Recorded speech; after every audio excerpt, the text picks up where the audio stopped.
redueix un 94% el risc d'embaràs múltiple. Hem d'anar per aquest camí. Sobretot quan considerem la taxa acumulada d'embaràs sumant les taxes d'embaràs d'embrions en fresc i les taxes d'embaràs després de transferència d'embrions congelats.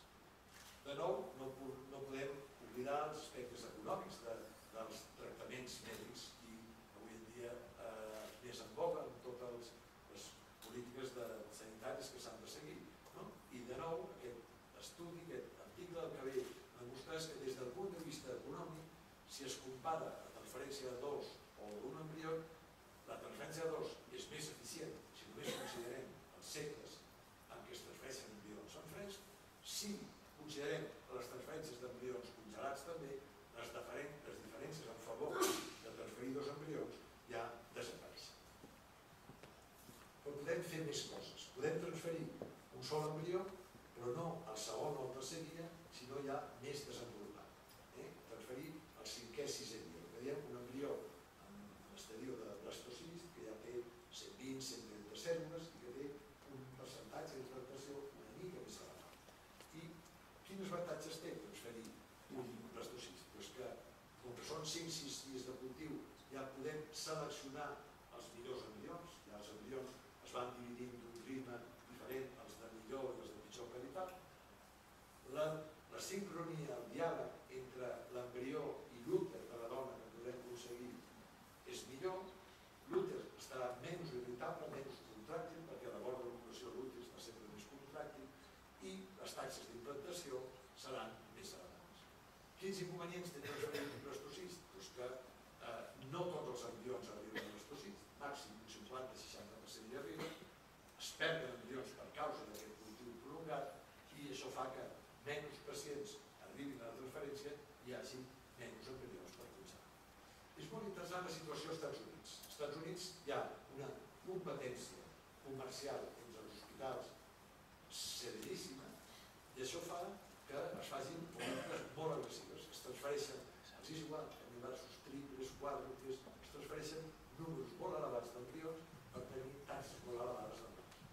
I és molt interessant aquest estudi perquè pregunten a les parelles si accepten que se'ls transfereixi un sol embrió i aquí veuen els percentatges de parelles que diuen que sí, que accepten un sol embrió en funció de 3 poblacions de parelles.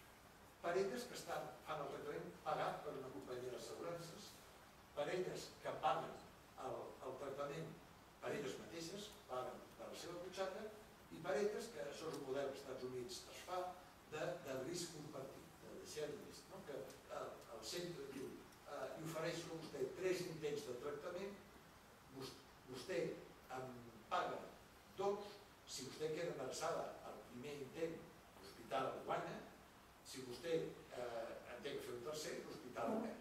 És un risc compartit, això és una cosa que als Estats Units és comú, però el que és important d'aquesta diapositiva és que el percentatge de parelles que accepten disminueix en funció de la vora que li cau la responsabilitat econòmica del tractament. Si la parella ha de pagar per si mateixa, transfereixin 2 embrions perquè vull assegurar al màxim la possibilitat d'embaràs.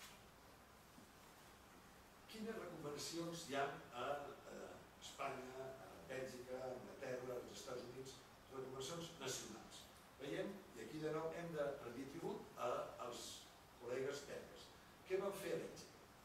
Els companys belgues van avaluar el cost que en la sanitat pública belga els representava l'assistència neonatal als bessons i als triples que naixien a Bèlgica. I llavors van calcular quin percentatge de bessons i triples reduirien si aplicaven aquestes polítiques. I amb aquests diners que els estalviaven al sistema sanitari del país, han permès oferir 6 segles de tractament gratuït a totes les dones a Bèlgica. A canvi de què? A canvi de que la pacient no té dret a escollir. La pacient té que acceptar les regles de transferència embrionària que hi ha a Bèlgica, que veiem dona jove i primer intent, sigui quina sigui la qualitat embrionària, només es transfereix un sol embrió. Si és el segon intent, transfereix un embrió si